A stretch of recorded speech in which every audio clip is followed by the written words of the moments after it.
We talk about can you fix this problem or know how you can do that on your Amazon Music app. All you have to do in the first, just click here on settings here.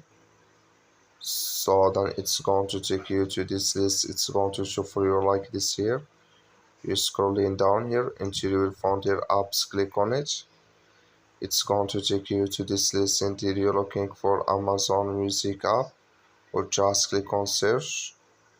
So then here add music, Amazon Music, it's going to show for you like this. Click on it here.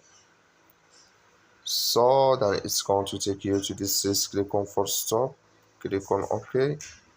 You're scrolling down here into your phone storage. Click on it. Click on clear cache. Then you just turn off your Wi-Fi and turn on it again. Then it's going to work with you. That's all you have to do. Thank you for watching. Don't forget to support us by liking and subscribe.